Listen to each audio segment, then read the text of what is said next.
Karena anugerah Tuhan, kita boleh ada di tempat ini. Karena kasih setia Tuhan, kita boleh bersama-sama bersatu hati di tempat ini. Semua karena anugerah-Mu Yesus.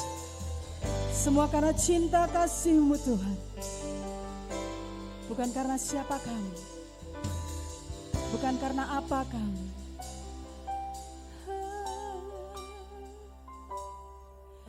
Semua karena anugerah-Mu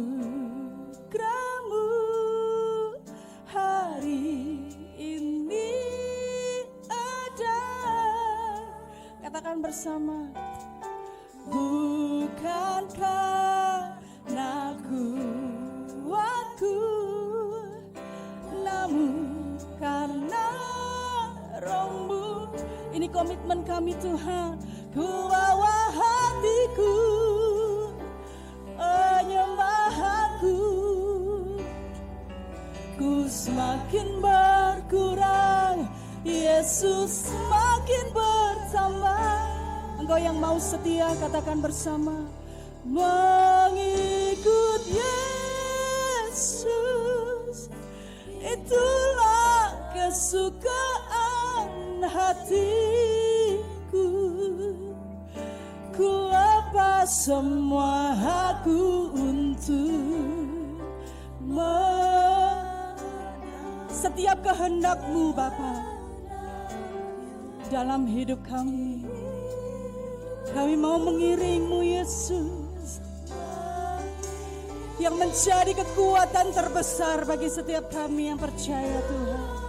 Kekuatan hidupku, ku yakin anugerah-Nya mampu jadikanku hamba yang berkenan selalu.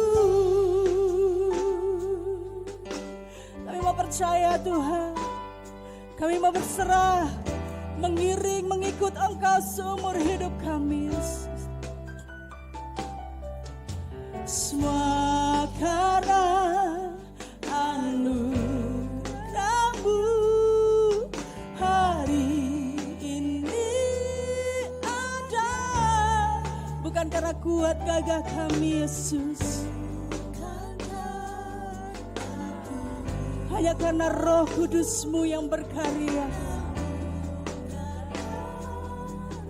Yes, ini hati kami. Ku bawa hatiku, penyembahanku, ku semakin berkurang, Yesus semakin bertambah. Engkau yang mau konsisten mengikut Yesus, mengikut Yesus, itulah kesukaan hatiku. Ku lepas semua aku untuk lebih mengenal-Mu Yesus, lebih lagi mengenal-Mu Bapa, lebih dalam lagi mengenal Engkau Tuhan sebagai pemilik hidup kami. Mengiring-Mu Yesus, itulah kekuatan hidupku. Ku yakin anugerah-Nya mampu jadikanku hamba yang berkenan selalu. Saya rindu jemaat baik kudus. Kita katakan lagi di hadapan Tuhan dengan segenap hati. Katakan bahwa semua ini bukan karena Tuhan, tapi semua ini karena anugerah-Mu yang ajaib. Semua karena anugerah-Mu hari ini ada. Yes Tuhan, bukan karena kuatku, tapi karena Roh Kudus-Mu, karena karya Roh Kudus-Mu Tuhan. Bawa hatimu, ku bawa hatiku, penyembahanku,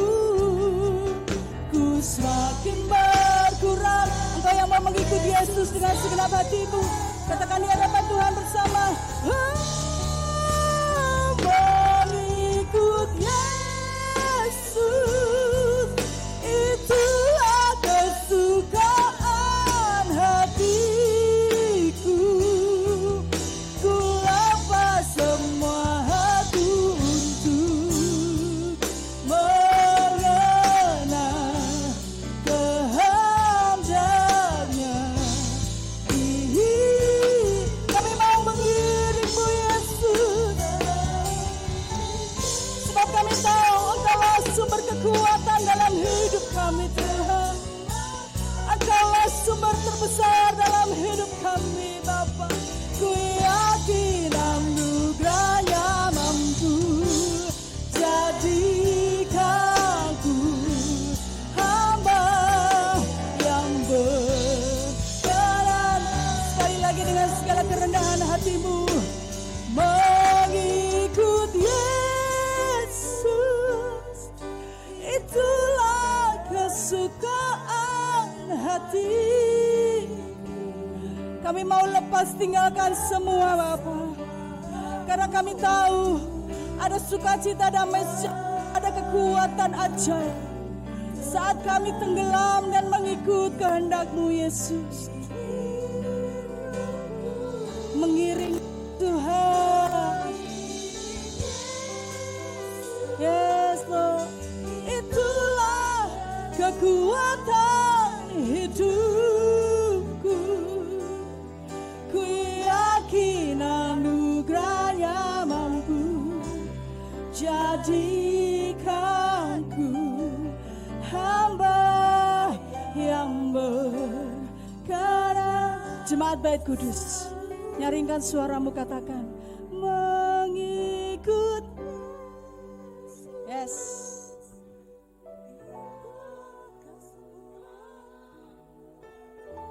Jadikan itu sebagai kesukaan hatimu. Amin.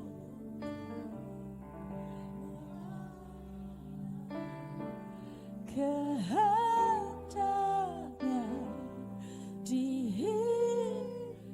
dengan satu komitmen, katakan mengiring Yesus.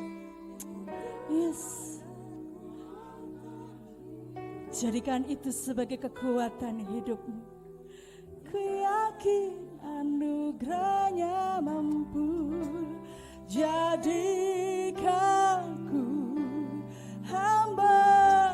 Sekali lagi dengan segenap konsistensi hatimu di hadapan Tuhan, katakan mengikut Yesus, mengikut Yesus, itulah kesukaan hatiku.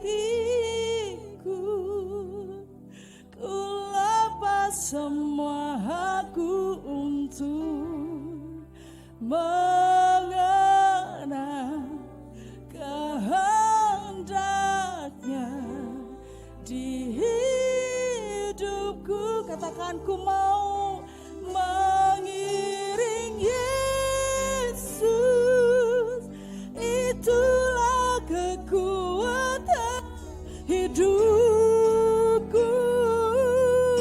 Ku yakin anugerah-Nya mampu jadikanku hamba yang lebih lagi bagi Tuhan. Dengan segenap hatimu katakan, Yesus, aku mau mengikut Yesus. Itu kesukaan hati kami Tuhan. Yes. Semua aku untuk lebih mengenal-Mu, setiap kehendak-Mu dalam hidup kami Bapa. Di hidupku mengiring Yesus, itulah kekuatan hidupku. Ku yakin anugerah-Nya mampu jadikanku hamba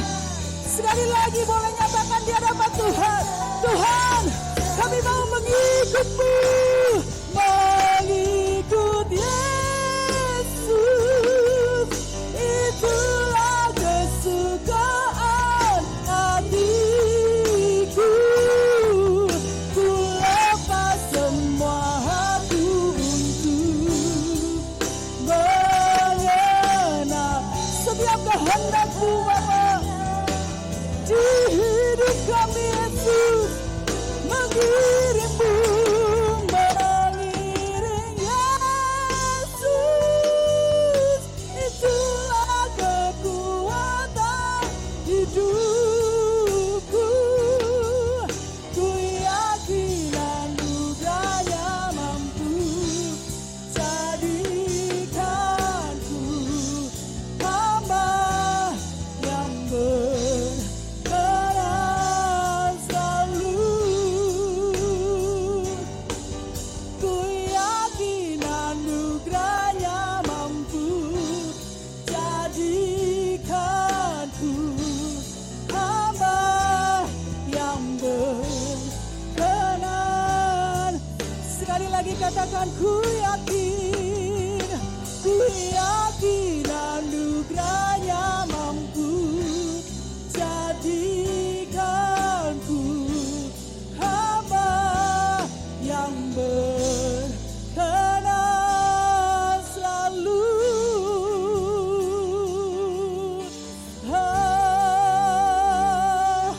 Jadikan kami hamba yang berkenan, selalu menyembah-Mu Yesus, selalu menyembah-Mu Roh Kudus, selalu ada dalam hadirat kudus-Mu. Jadikan kami hamba yang berkenan, yang selalu dalam penyertaan-Mu. Haleluya, Kau Allah yang ajaib, penyertaan-Mu tak pernah berakhir, penyertaan-Mu tak pernah habis, selalu baru dalam hidup kami Tuhan.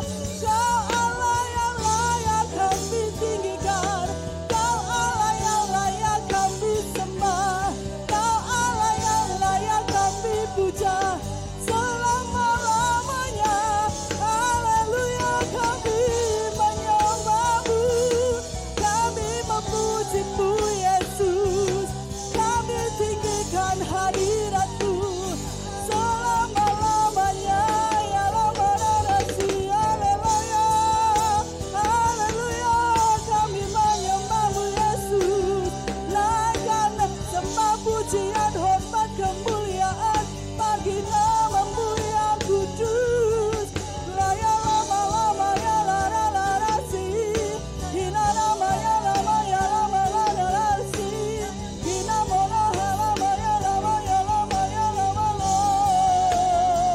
Sembah puji nama-Mu, sembah puji hormat bagi-Mu Yesus, Tuhan Allah yang berkata selama hidup kami. Kami mau memuji-Mu, memuliakan-Mu, tinggikan nama-Mu Yesus. Hosana bagi-Mu Tuhan, hormat kemuliaan bagi-Mu. Hila lama ya lama ya lama larasi, hina maya lama ya lama ya lama ya lama, hila lama ya lama ya lama larasi ya lama lama, hina maya lama ya larasi. Sembah Yesus, sembah Tuhan, angkat suara-Mu, angkat hati-Mu, berikan pujian sembah terbaik bagi Sang Raja.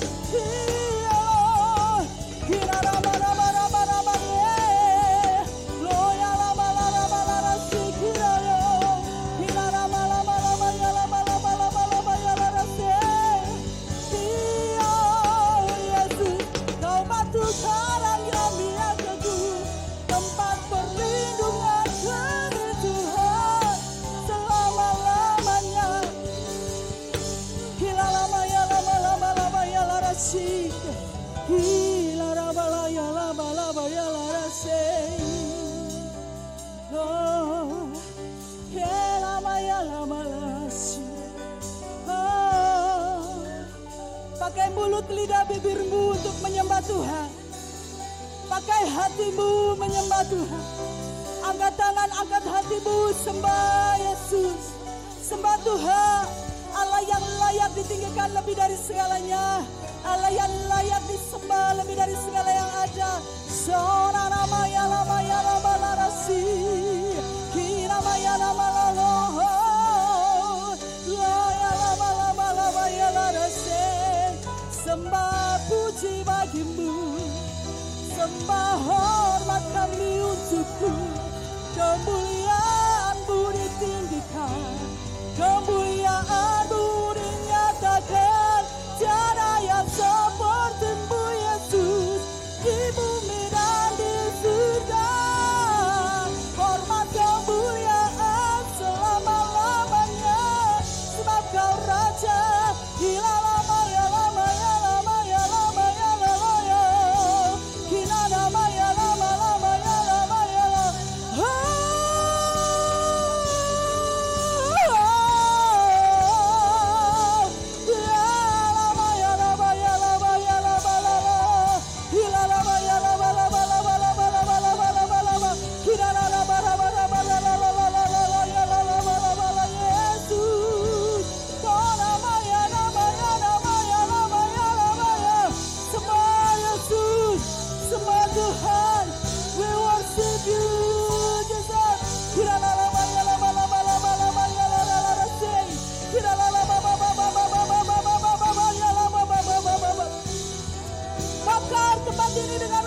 Kudus-Mu, bakar hati kami dengan api Roh Kudus-Mu Yesus.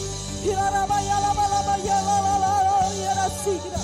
Kira nama ya lama ya lama ya lama nasi. Kira ya lama ya lama ya lama ya lama ya lama ya lama ya nasi. Oh ya lama ya kira nasi.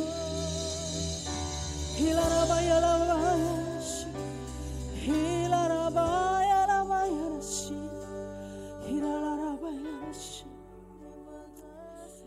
Ku bawa hatiku, penyembahanku, ku semakin berkurang, Yesus semakin. Katakan sekali lagi. Ku bawa hatiku, penyembahanku, ku semakin berkurang, Yesus. Sekali lagi katakan, ku bawa hatiku, yes, penyembahanku, ku semakin berkurang, Yesus semakin bertambah. Engkau yang mau mengikut Yesus, mengikut Yesus, yes, itulah kesukaan hatiku. Ku lepas semua aku untuk mengenal kehendaknya di hidupku, mengiringmu. Ya Yesus, itulah komitmen kami Tuhan, menjadikan itu sebagai kekuatan hidup kami.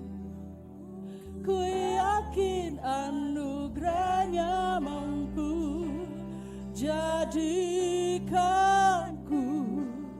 hamba yang sekali lagi jemaat kudus, jemaat Bait Kudus katakan, mengikut Yesus itulah kesukaan hatiku. Ku lepas semua aku untuk mengenal kehendaknya. Engkau yang mau mengiring Yesus seumur hidupmu, katakan, mengiring Yesus itulah kekuatan hidupku. Ku yakin anugerah mampu jadikanku hamba yang lebih lagi bagi Tuhan. Dengan segenap hatimu katakan, mengikut-Mu Yesus, mengikut Yesus, itulah kesukaan hatiku. Ku lepas semua aku untuk mengenal kehendaknya di hidupku, mengirimmu. Yes Tuhan, kekuatan hidupku. Ku yakin anugerahnya mampu jadikanku hamba yang berkenan selalu. Terima kasih Yesus Tuhan. Yang kami tahu Bapa, saat berjalan bersamamu, tidak ada satu hal yang tidak bisa kami kerjakan. Saat kami sungguh-sungguh berserah di dalam nama-Mu, tidak ada hal mustahil yang tidak bisa kami lakukan.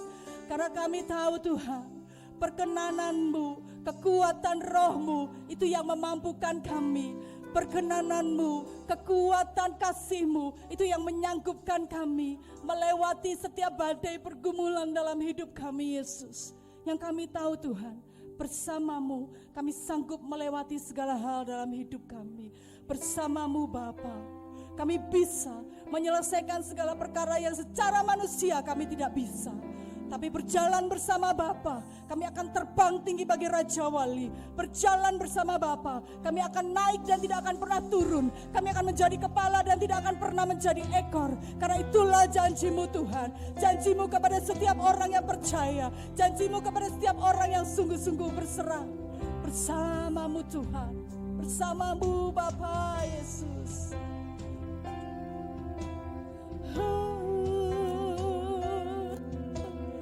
Jemaat Bait Kudus katakan bersama, bersama-Mu, bersama-Mu Bapa, ku lewati semua, hanya perkenanan-Mu Tuhan yang menyangkupkan setiap kami, yang meneguhkan dan memampukan kami. Sebab kami tahu bukan lagi kami yang berperang, tapi Engkau yang bertindak. Yes, memberi pertolongan, memberi pertolongan. Katakan bersama, anugerah-Mu besar melimpah bagiku. Dengan segenap hati jemaat Bait Kudus, bersama-Mu Bapa, kami mampu, kami bisa. Yes Tuhan, sebab kami tahu perkenanan-Mu yang teguhkan hatiku. Engkau yang bertindak di depan kami Yesus, Engkau yang berjalan di depan kami Tuhan, yang akan mengangkat kami terbang tinggi bagai Raja Wali.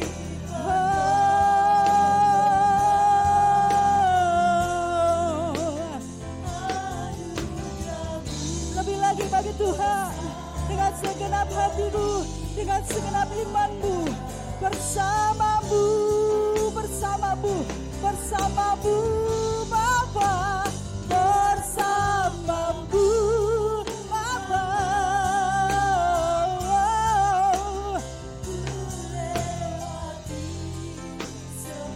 Haleluya, yes Lord, perkenan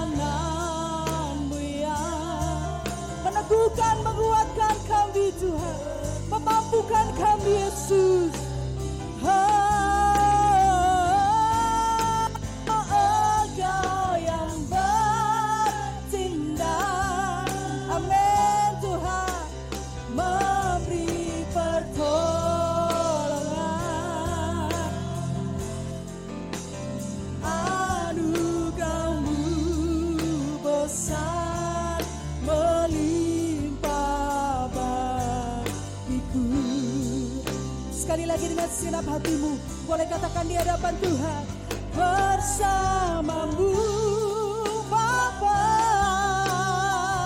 Amin. Ku lewati semua, sebab kami tahu Yesus, perkenalan-Mu yang memampukan setiap kami Tuhan. Teguhkan hatiku, Engkau yang bertindak,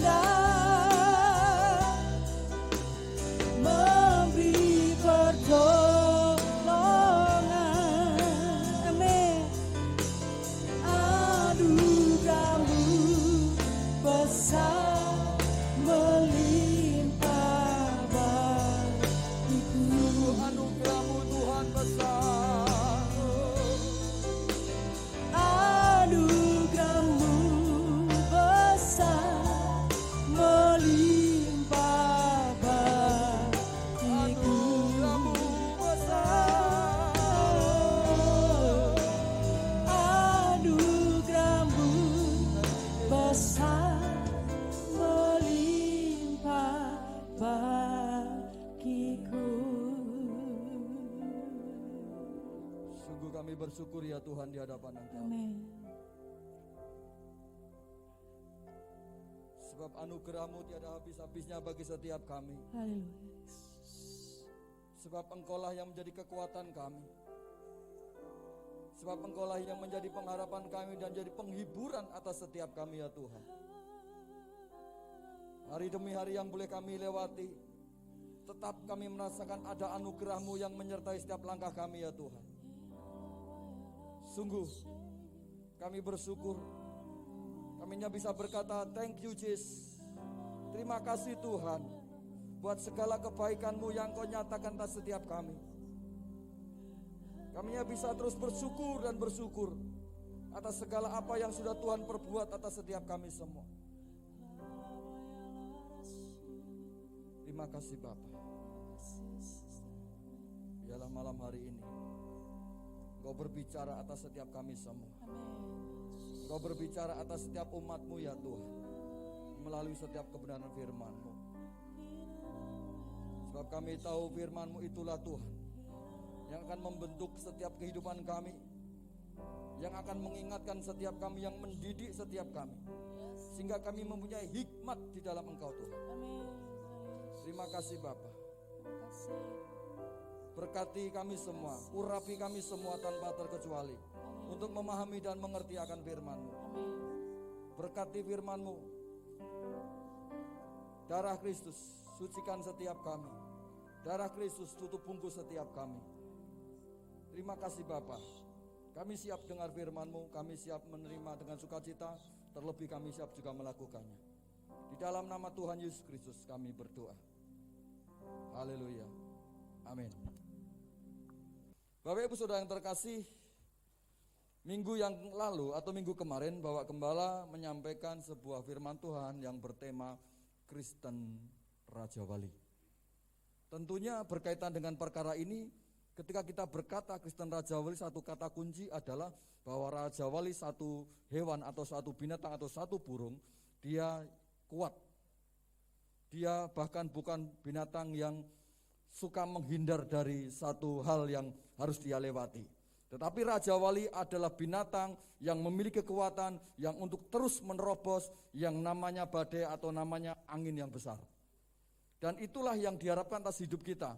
Setiap anak-anak Tuhan memiliki kekuatan, memiliki kemampuan seperti Raja Wali. Ketika ada badai, ketika ada tantangan yang harus dihadapi, dia tidak melarikan diri. Sehingga dikatakan dia bukan lagi menjadi Kristen Raja Wali, tapi Kristen emprit kalau dia lari. Tetapi kita adalah Kristen Raja Wali yang siap untuk menghadapi segala perkara. Amin. Karena apa saudara? Kekuatan kita, kemampuan kita ada di dalam Yesus Kristus.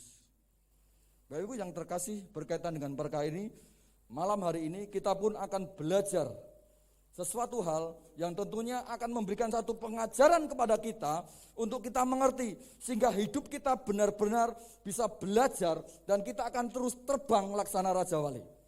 Satu tema yang diberikan kepada kami pada saya. Kita baca bersama-sama 2, 3. Hebat tapi bodoh. Bapak Ibu Saudara yang terkasih, satu tema yang mungkin sudah bertanya, hebat kok bodoh itu gimana ya? Ya.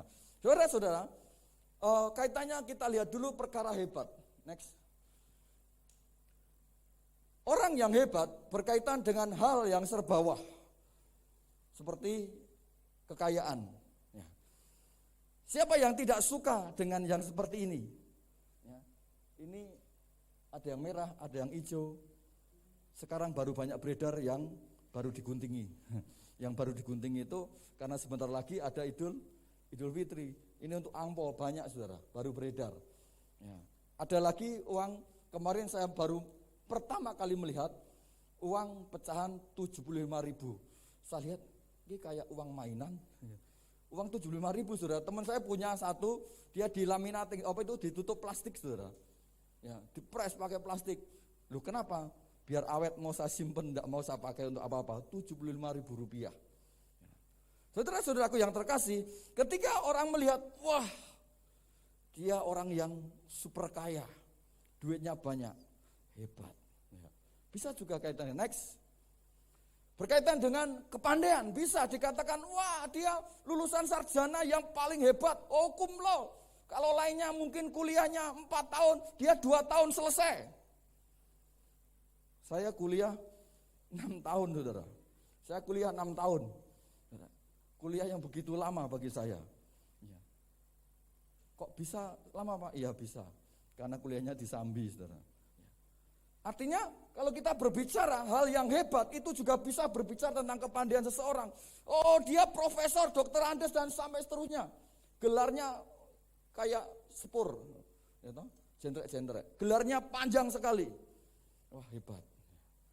Kemudian orang yang dikatakan hebat juga bisa berkaitan dengan next, kecantikan, ketampanan. Siapa yang tidak kenal ini?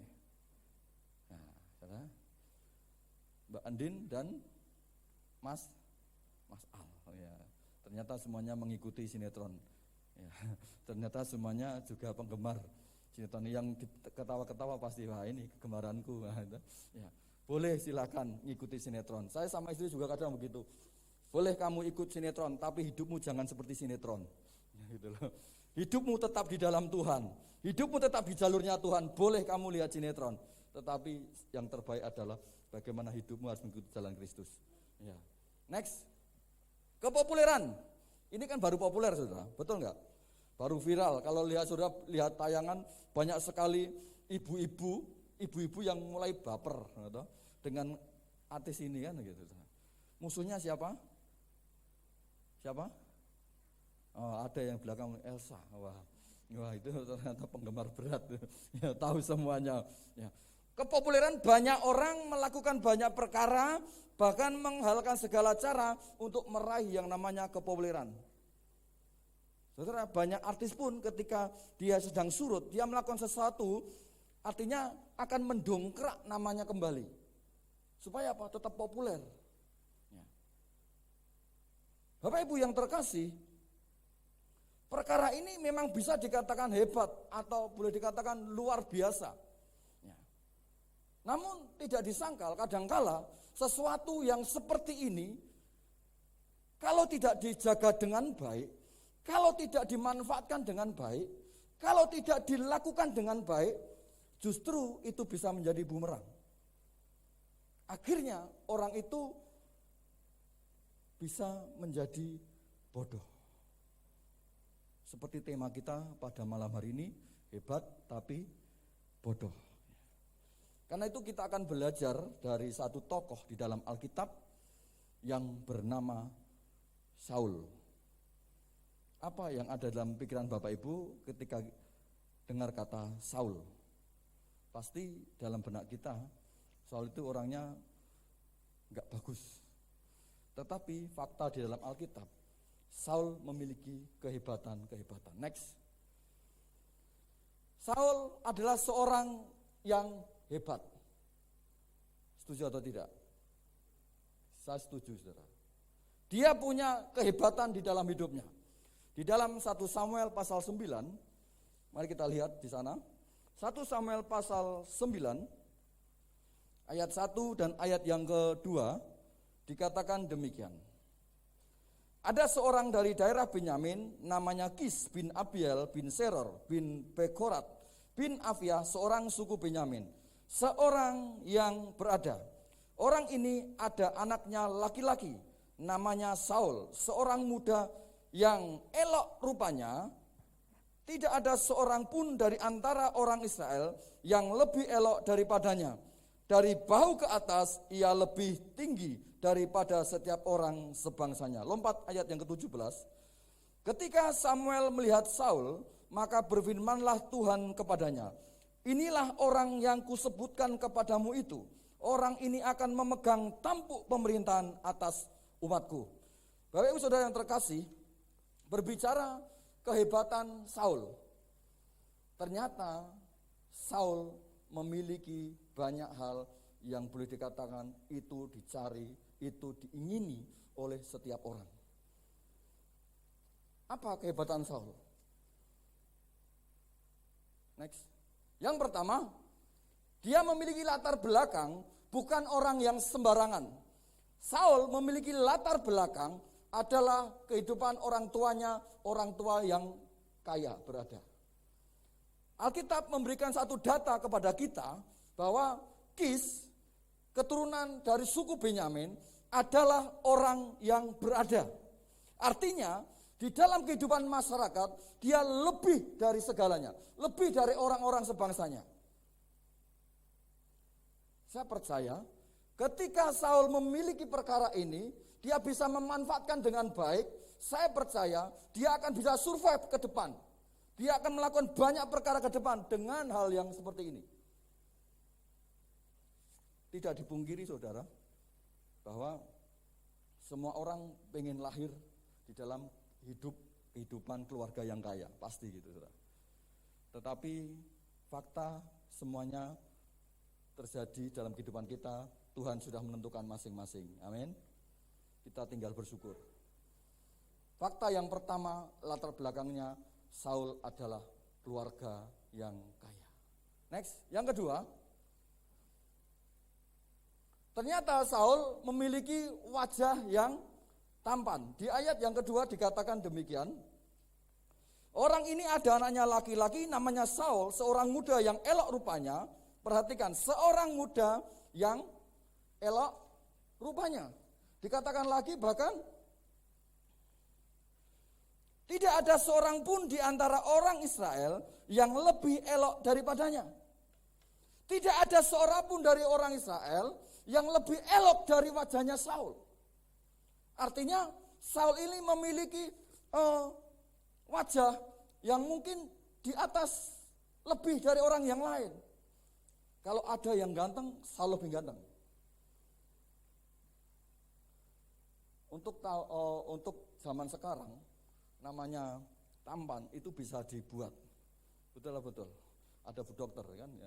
Sekarang sudah ada, ya toh, bedah apa bu? Bedah wajah, bedah plastik, operasi plastik. Ya, saya nggak tahu caranya bagaimana, saya nggak ngerti. Apakah kenapa disebut operasi plastik? Apakah yang dipakai itu plastik? Dulu kelakannya ya ditambal nganggo ember kan gitu loh. Ya. Semuanya zaman sekarang bisa dirubah. Saudara pengen hidungmu mancung? Bisa. Saudara pengen punya pipi yang tembem kayak bapau? Bisa. Semuanya bisa diubah zaman sekarang. Itulah kehebatan manusia. Tetapi apapun kehebatan manusia tidak pernah bisa melebihi apa yang Tuhan kerjakan. Ini data yang menyuguhkan pengertian bagi kita bahwa Saul ternyata memiliki wajah yang tampan. Semuanya pasti pengen punya wajah yang tampan. Ya toh? Nggak ada, aku tak pengen punya wajah yang buruk, nggak ada. Semuanya pengen wajahnya tampan. Ya toh? Saya punya teman orang Papua, saudara. Orang Papua itu kan orangnya kulitnya hitam. Waktu kuliah dia pakai bedak itu sudah tebal sekali. Bedakmu tebal sekali, saya bilang itu. Iya Bapak, biar kelihatan putih. Saya bilang, apapun ceritanya orang Papua itu tetap aja hitam gitu. Ya, supaya apa kok? Supaya dilihat, wah putih, wah cantik dan sebagainya. Enggak ada orang yang pengen dilihat jelek, enggak ada. Ya. Itulah Saul memiliki kelebihan dari yang lain. Next. Yang ketiga, perawakan Saul ini memiliki perawakan yang hebat. Di dalam 1 Samuel pasal 9 ayat 2 dikatakan, ia lebih tinggi dari orang sebangsanya. Saudara, faktor ini pada masa itu menjadi satu hal yang sangat penting ketika orang ini atau ketika Saul ini menjadi prajurit, menjadi laskar ketika ia bertempur. Karena itu fisik itu akan menentukan ketika Saul ini bertempur secara hitung-hitungan.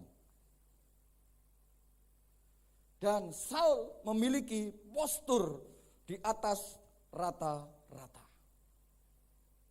Saudara, saya sebenarnya juga pengen punya postur yang mungkin dikatakan tinggi. Kalau orang di Israel itu mempunyai tinggi kurang lebih 170 atau 180, Saul ini mungkin bisa 2 meter tingginya, posturnya. Boleh ditambah lagi badannya spek, kayak Adirai mungkin. Ya, saudara, nah lihat fotonya Adirai, ya kira-kira seperti saya, saudara. Kalau dilihat dari jauh maksudnya, ya. Bapak Ibu Saudara yang terkasih, inilah sesuatu yang dimiliki oleh Saul. Ternyata dia memiliki postur tubuh di atas rata-rata. Ya. Lebih tinggi dari orang sebangsanya. Ya. Inilah faktor kehidupan Saul. Inilah sesuatu yang lebih daripada Saul. Next. Yang keempat, kita akan baca dulu dari 1 Samuel pasal yang ke-9 ayat yang ke-17 tadi dikatakan, ketika Samuel melihat Saul, maka berfirmanlah Tuhan kepadanya, inilah orang yang kusebutkan kepadamu itu. Orang ini akan memegang tampuk pemerintahan atas umatku. Bapak Ibu Saudara yang terkasih, yang keempat adalah penetapannya hebat. Ya. Siapa yang menetapkan Saul untuk menjadi raja atas bangsa Israel? Tuhan sendiri. Kisahnya adalah sebenarnya ketika Saul ini disuruh bapaknya untuk mencari keledai-keledainya yang hilang. Kemudian gak ketemu bujangnya atau boleh dikatakan pegawainya yang bersama dengan dia. Kita tanya aja kepada penglihat. Kata penglihat pada masa itu, kalau kita katakan sekarang adalah nabi. Yang ada pada saat itu adalah Nabi Samuel. Dia cari Nabi Samuel. Dan akhirnya dia ketemu dengan nabi ini. Namun ketika Samuel hendak bertemu dengan Saul, ketika Samuel sudah melihat Saul, Tuhan berfirman, orang itu yang aku tunjuk sebagai raja. Bapak Ibu Saudara yang terkasih, artinya apa? Bahwa Saul memiliki sesuatu yang luar biasa. Dia ditetapkan oleh Tuhan untuk menjadi raja atas Israel. Tuhan sendiri yang menetapkan dia dan bukan orang lain atau manusia, tetapi Tuhan yang menunjuk. Artinya apa? Kalau sudah Tuhan menunjuk, berarti Tuhan ada di pihak Saul. Demikian saudara dan saya. Saudara dan saya menjadi umat Kristen atau menjadi umat Yesus atau menjadi miliknya Yesus. Itu pekerjaan Tuhan. Amin. Artinya Tuhan ada di pihak saudara dan saya. Next. Saul juga memiliki yang namanya pengurapan. Bukan berarti Saul ini raja yang sembarangan, tidak. Dia memiliki pengurapan. Kita baca di dalam 1 Samuel pasal 10 ayat yang pertama dikatakan, lalu Samuel mengambil buli-buli berisi minyak, dituangnyalah ke atas kepala Saul, diciumnyalah dia sambil berkata, bukankah Tuhan telah mengurapi engkau menjadi raja atas umatnya Israel? Engkau akan memegang tampuk pemerintahan atas umat Tuhan, dan engkau akan menyelamatkannya dari tangan musuh-musuh di sekitarnya. Inilah tandanya bagimu bahwa Tuhan telah mengurapi engkau menjadi raja atas miliknya sendiri. Saul memiliki pengurapan dari Tuhan. Ini bukan perkara yang main-main.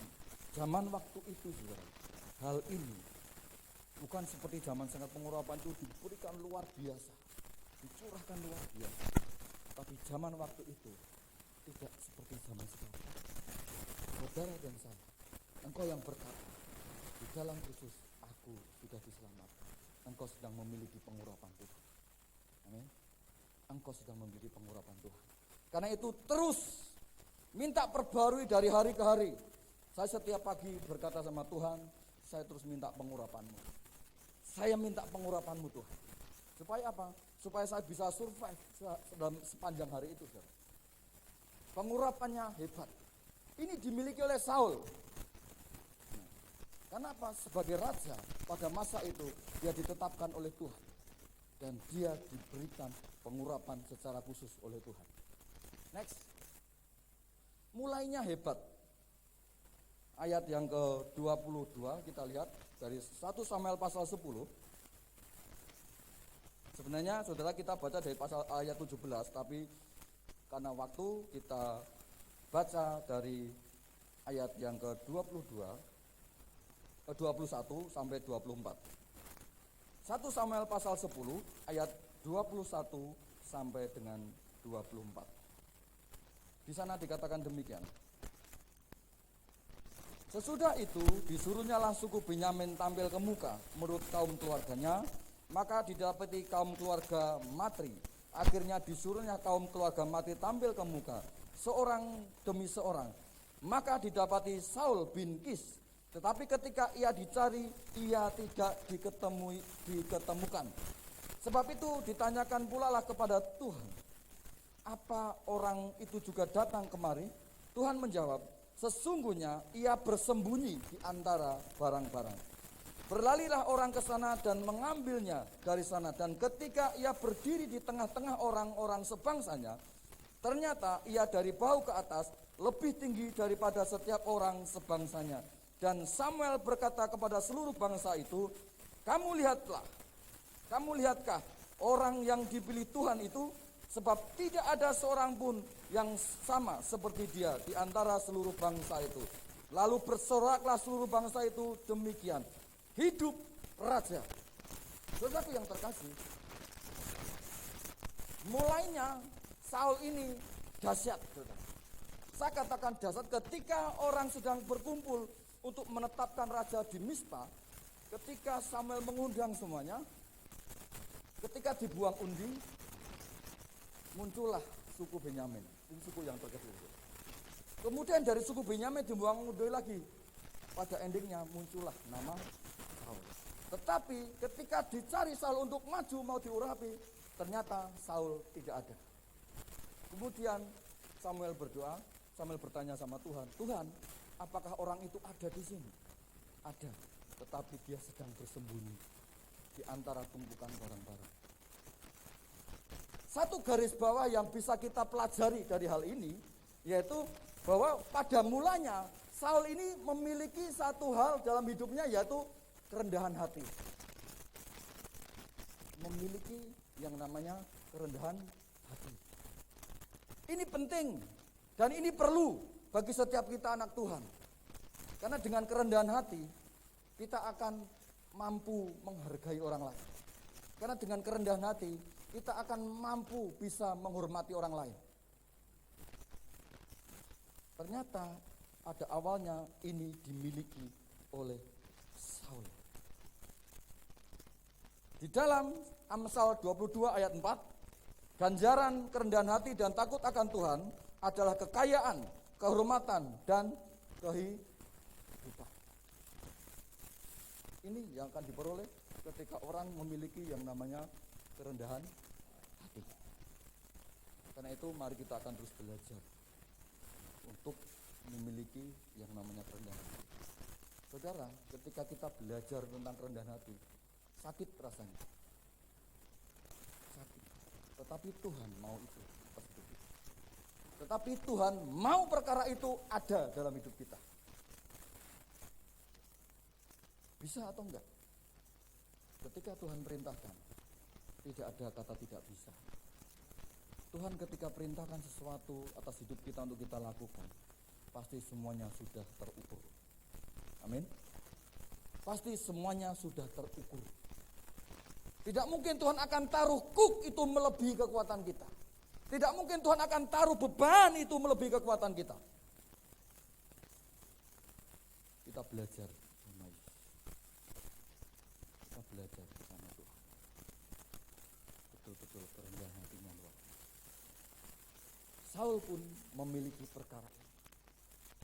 Ketika dia tetapkan menjadi raja untuk diurapi, bahkan dia mungkin gak mau maju.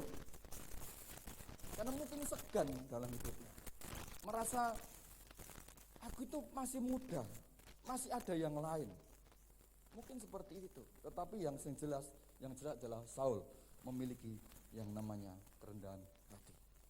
Kehebatan Saul yang terakhir. Dukungannya terhadapnya hebat. Jelas ketika Saul ditetapkan oleh Tuhan, berarti Tuhan pun mendukung Saul. Amin. Jelas ketika Tuhan memilih saudara, pasti Tuhan juga mendukung saudara.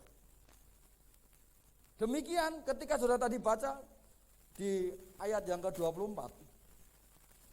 Samuel pun mendukung dia. Samuel itu saudara adalah hakim bagi bangsa Israel sebelum muncul Raja Saul. Dia yang memimpin bangsa Israel. Tetapi Samuel ini ketika dia melihat Saul, dia pun bisa berkata, ini adalah orang yang dipilih Tuhan. Dan Samuel pun mendukung dia. Saudara, di dunia ini berapa banyak orang yang ketika dia harus diganti posisinya sebagai pemimpin, banyak intrik-intrik hal terjadi, mungkin dengan hal yang tidak baik. Tetapi Samuel tidak berlaku seperti itu. Dia tetap mendukung. Lebih daripada itu, bahkan dia mendapatkan dukungan dari bangsa Israel. Akhirnya di ayat yang 24 tadi bangsa itu berkata, hidup raja, hidup raja. Itulah kehebatan Saul.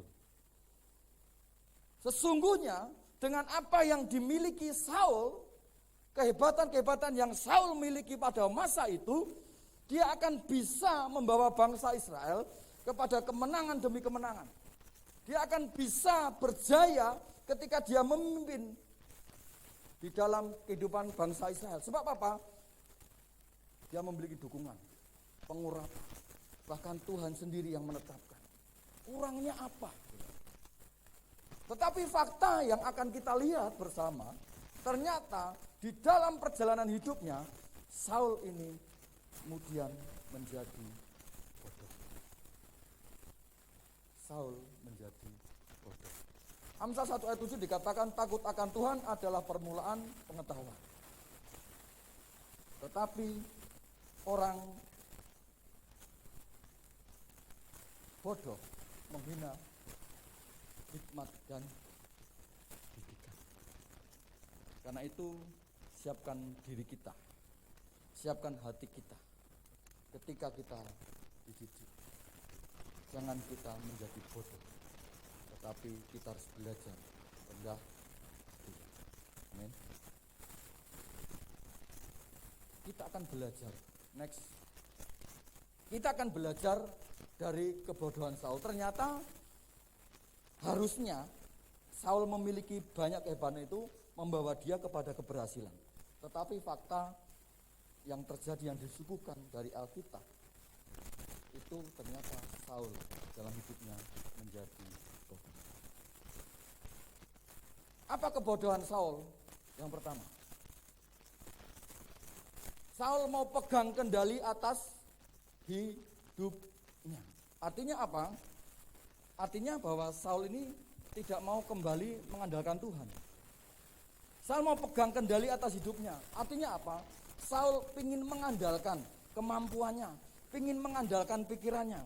Firman Tuhan berkata dalam Yeremia 1 ayat 5, terkutuklah orang yang mengandalkan manusia, yang mengandalkan kekuatannya sendiri. Bapak Ibu Saudara yang terkasih,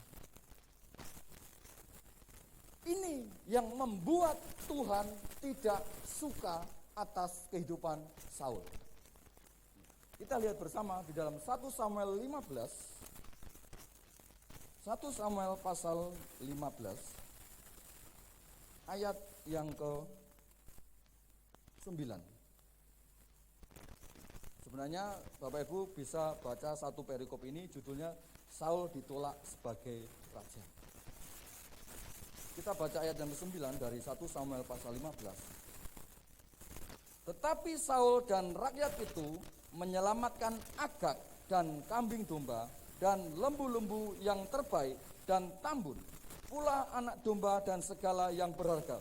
Tidak mau mereka menumpas semuanya itu, tetapi segala hewan yang tidak berharga dan yang buruk itulah yang ditumpas mereka. Bapak Ibu Saudara terkasih, ketika muncul firman Tuhan kepada Saul untuk dia menumpas habis bangsa Amalek. Bangsa ini adalah bangsa yang boleh dikatakan penyembah berhala dan kehidupannya boleh dikatakan sudah teramat jijik di hadapan Tuhan. Tuhan sudah jijik dengan bangsa ini. Karena itu Tuhan berkata, perangilah bangsa ini, tumpas habis. Dari rajanya sampai kepada anak yang baru lahir pun harus ditumpas. Sampai semua ternak-ternak harus ditumpas. Kejam enggak, saudara? Kejam enggak? Bapak Ibu Saudara yang terkasih, di abad itu berbeda dengan abad sekarang. Abad pada masa itu berbeda dengan abad sekarang. Jadi jangan disamakan. Ya, kondisinya sangat berbeda. Tetapi apa yang terjadi ketika Saul dengan pasukannya dia berperang melawan Amalek, memerangi Amalek ini, ternyata Saul tidak melakukan seperti apa yang diperintahkan Tuhan. Di otak-atik melalui pikirannya, oh ternaknya bagus, oh lembu-lembunya tambun-tambun, kambing dombanya gemuk-gemuk, ini lebih baik dibawa aja, jangan ditumpas, yang jelek-jelek saja ditumpas. Ternyata dari perkara ini Tuhan tidak senang. Dari hal ini Tuhan tidak senang.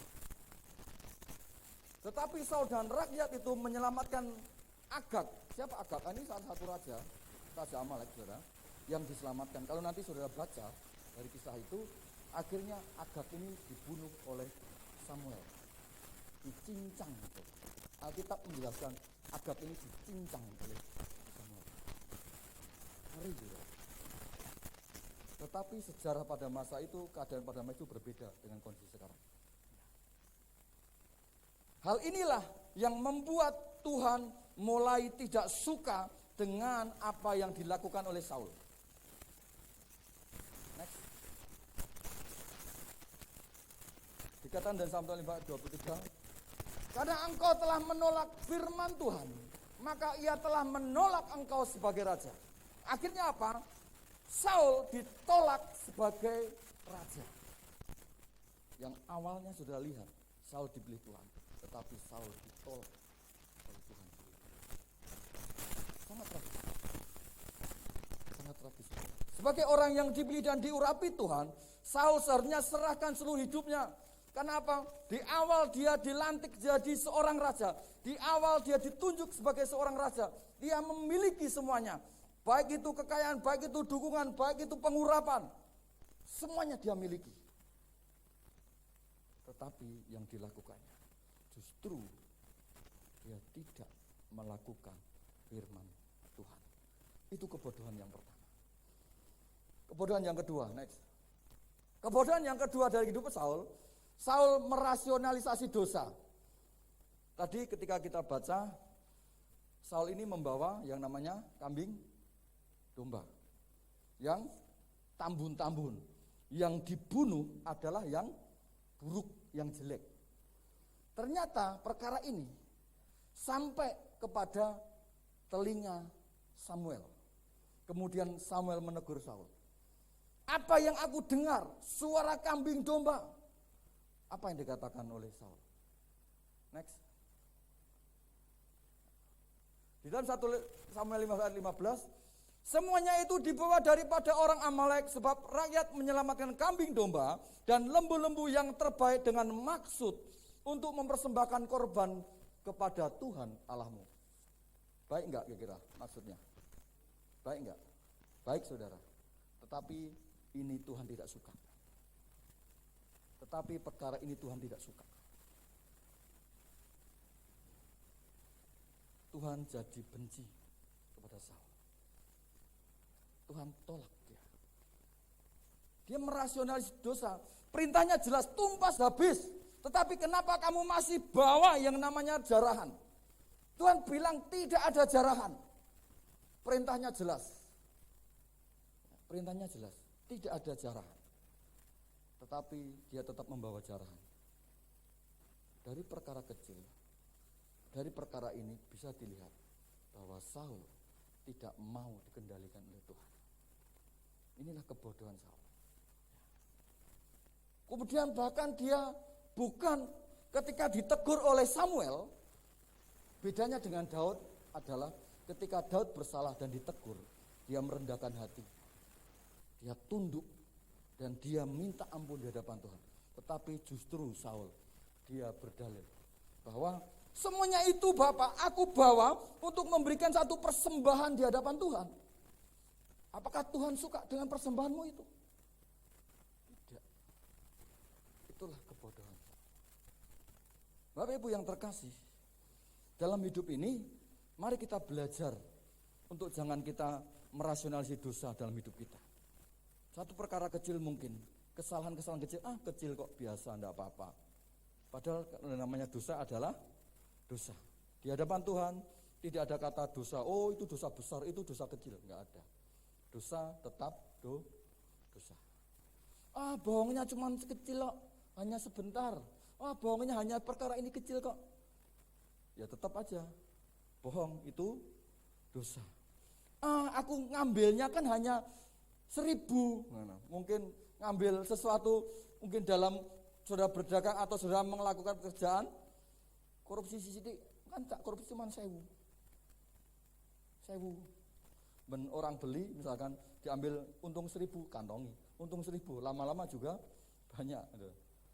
Kan kecil tuh, mau 1.000, enggak apa-apa. Tetap aja namanya dosa. Jangan kita merasionalis dosa. Itu yang dilakukan Saul sehingga hidupnya menjadi bodoh di hadapan Tuhan. Next. Yang terakhir adalah Saul mengisi hatinya bukan dengan firman Tuhan. Saul mengisi hidupnya bukan dengan dengar-dengaran kepada Tuhan, tetapi Saul isi hatinya dengan yang namanya kedengkian. 1 Samuel 18 ayat yang ke-7. Kita lihat di sana.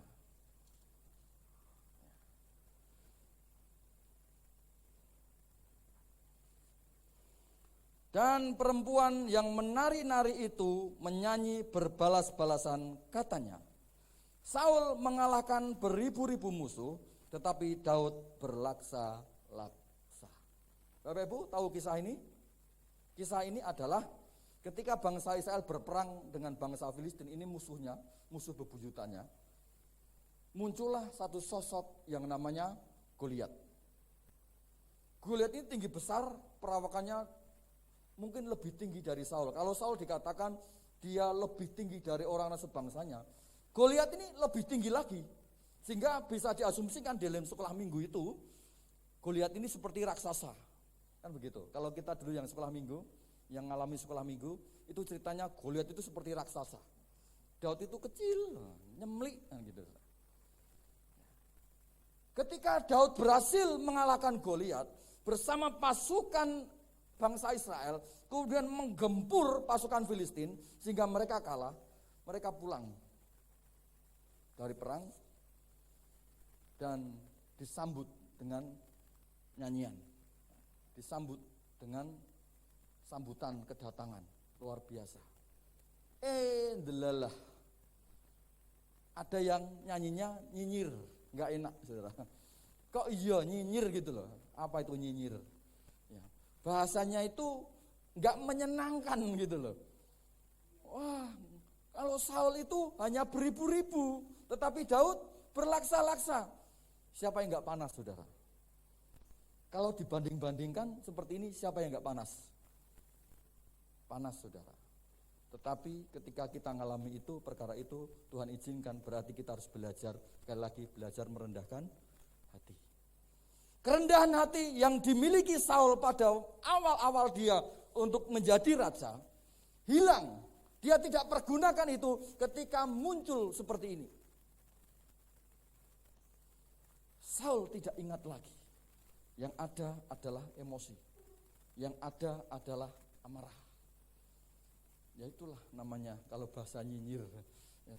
Hati-hati dengan perkataan kita. Hati-hati dengan ucapan kita. Lebih baik kita belajar sedikit berbicara. Tapi banyak bekerja. Itu loh, saudara. Ya, itu. Saya prinsipnya juga kalau di kantor seperti itu. Sedikit berbicara, banyak bekerja. Berbicara itu seperlunya. Kalau butuh ini, kerja lagi.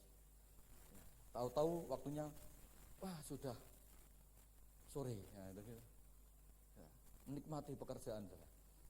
Bapak Ibu Saudara yang terkasih, mari dengan ucapan kita, dengan perkataan kita, menjadi perkataan yang memberkati. Menjadi perkataan yang baik. Menjadi perkataan yang orang ketika dengar, hatinya itu seperti disiram air, maces. Ya. Gampang toh? Gampang toh? Wah Pak, yen ngono kuwi ya, yen wonge apik sih ora apa-apa Pak.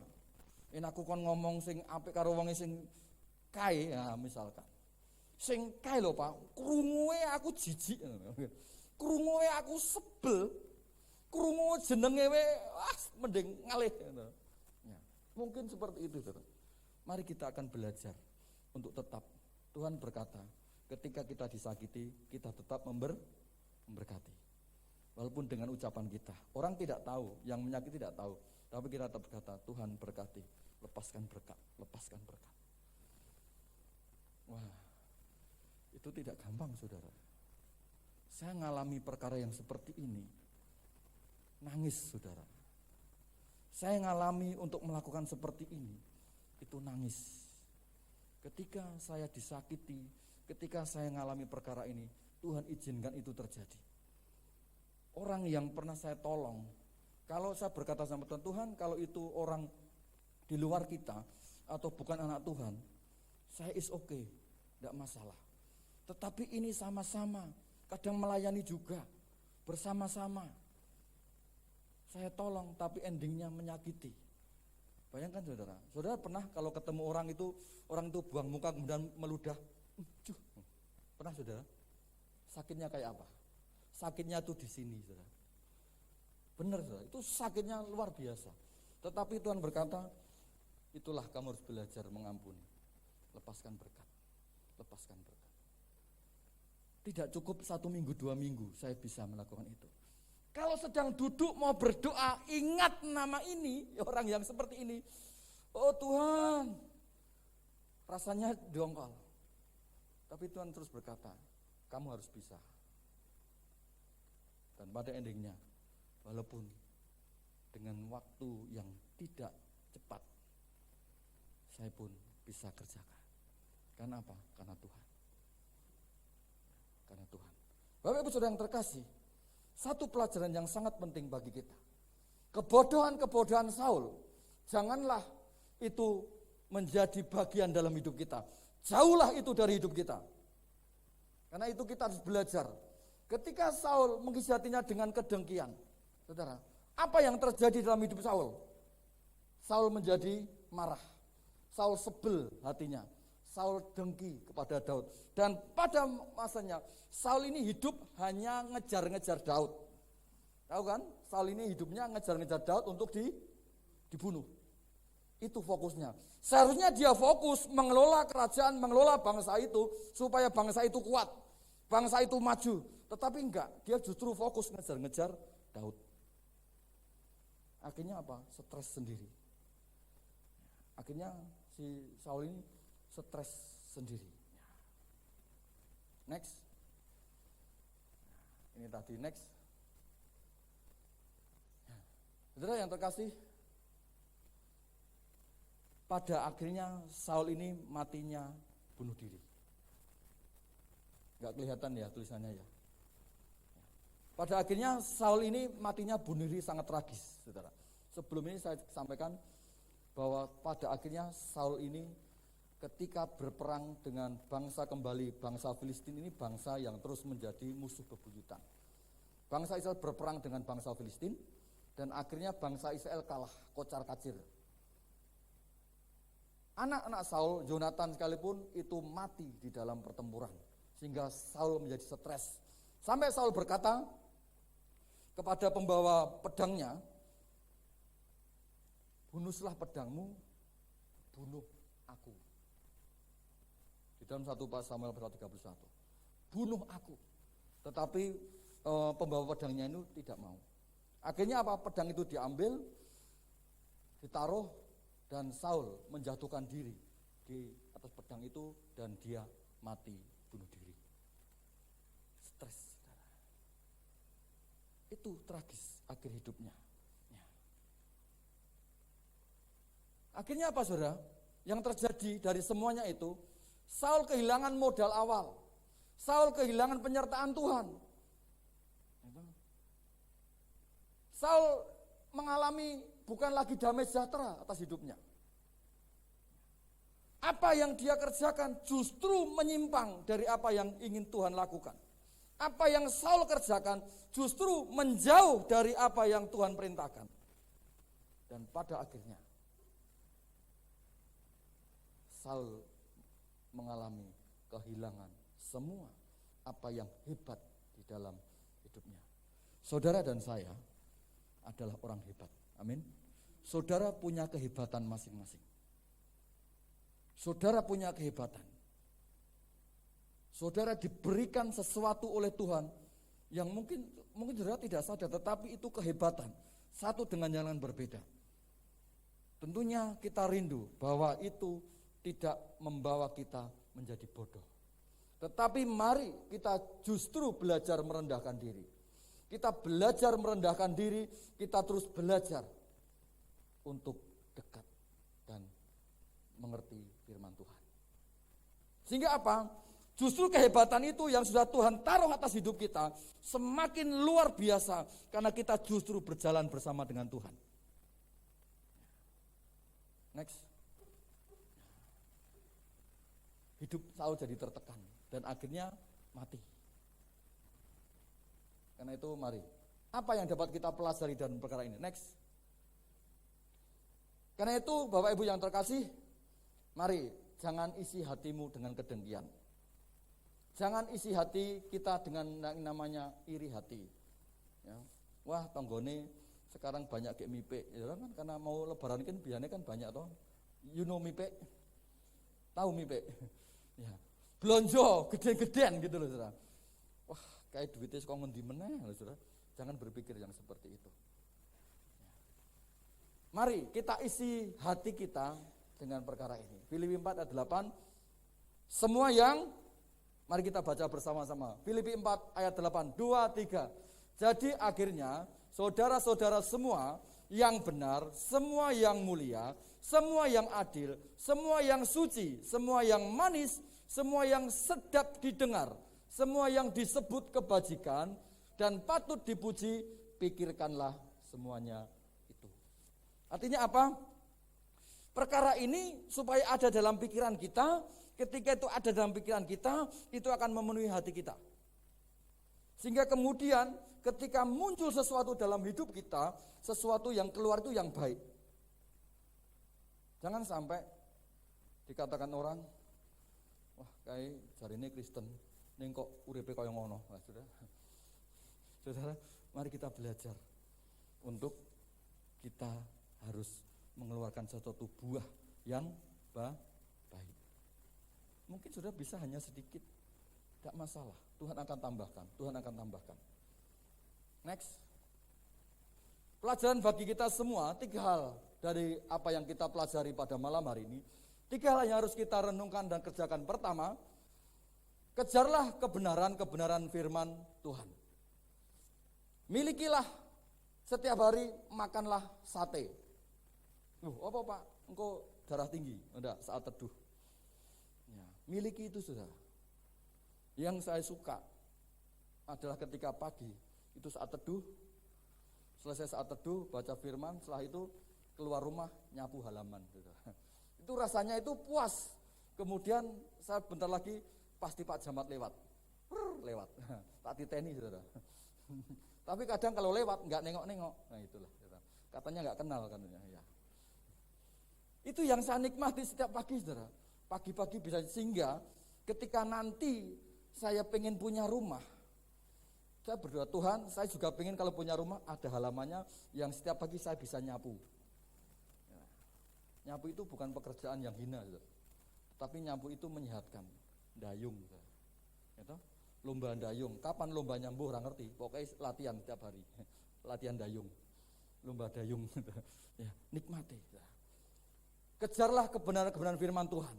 Kemudian yang kedua, belajar untuk menaati.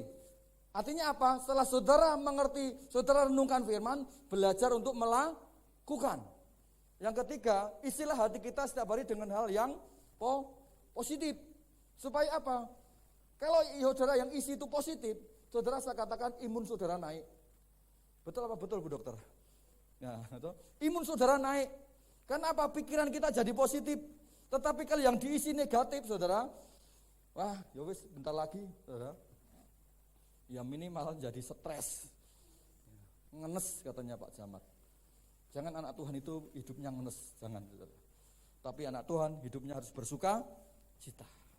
Karena siapa yang menjadi pendukung kita? Tuhan sendiri. Itu 3 hal yang harus kita kerjakan pelajaran bagi kita semua. Next. Sebelum kesimpulan kita baca, kami undang seluruh pelayan, boleh naik. Kesimpulan, kita baca bersama-sama. 2, 3.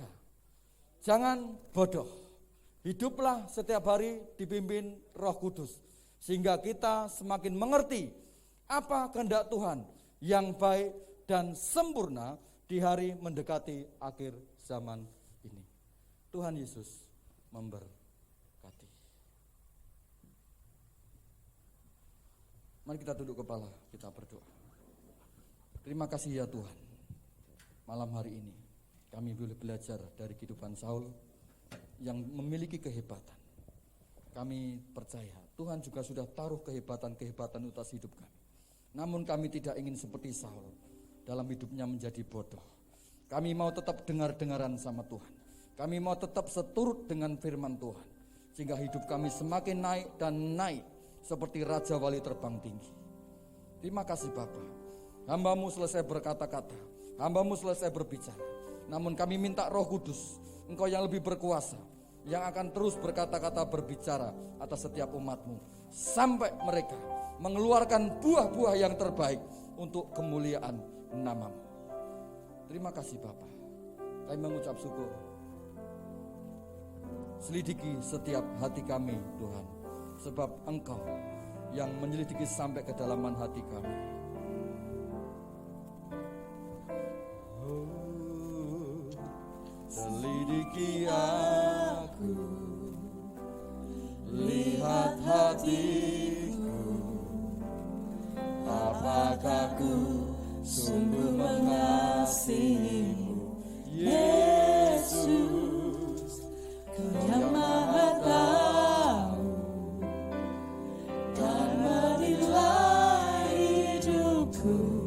Tak ada yang tersembunyi bagi. Sekali lagi mari kita katakan selidiki setiap kami. Selidiki aku, lihat hatiku, apakah ku sungguh mengasihi. Tuhan lihat setiap hati kami, Tuhan lihat setiap hidup kami Tuhan. Sesungguhnya Engkau yang menilai setiap kami Tuhan. Bahkan Engkau yang menilik sampai ke dasar hati kami. Terima kasih Yesus.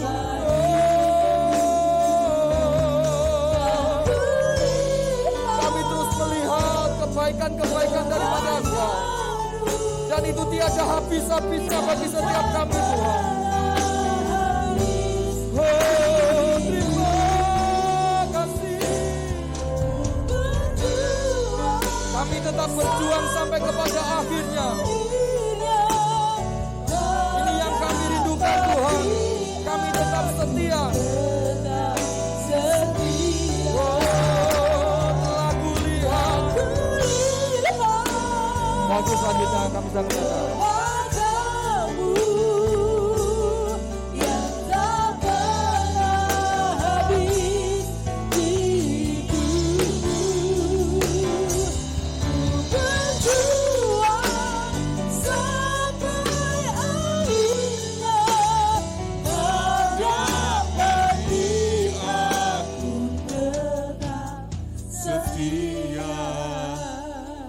Kita bangkit berdiri, kita dekatkan kepada Tuhan. Nikmati pujian ini. Lihat hatiku, apakah ku sungguh mengasihimu? Sungguh mengasihimu, Yesus. Kau yang maha tahu, Tuhan. Dan menilai hidupku, tak ada tersembunyi bagiku. Aku lihat kebaikan-Mu yang tak pernah habis di hidupku. Ku berjuang sampai akhirnya Kau dapat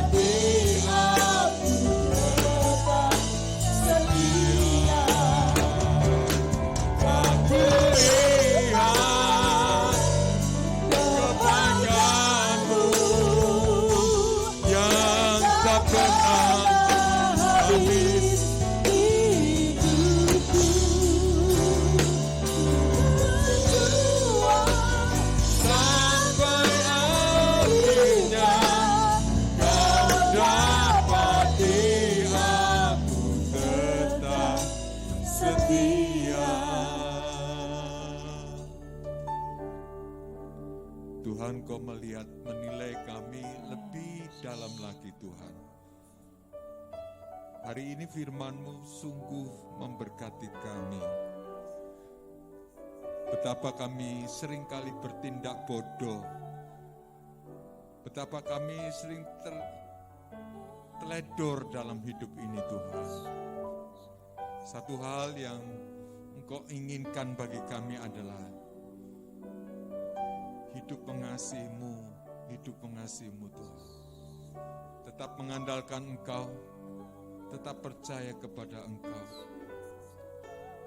Tetap percaya kepada Engkau Tuhan. Terima kasih Tuhan, terima kasih.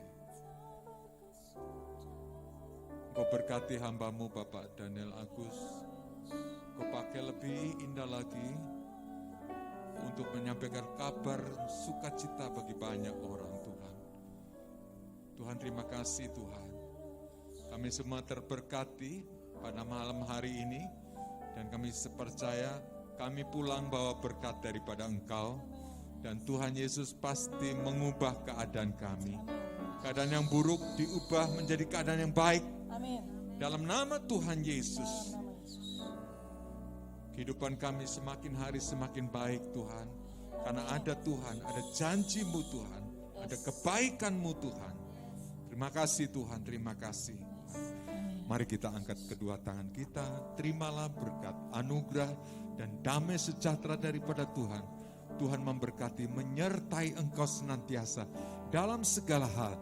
Apapun yang kau kerjakan, engkau dibuat berhasil dalam Tuhan. Dan Tuhan menyertai engkau. Ada pagar, ada perlindungan yang Tuhan berikan bagi engkau. Dan senantiasa Tuhan memberikan sukacita di dalam Tuhan.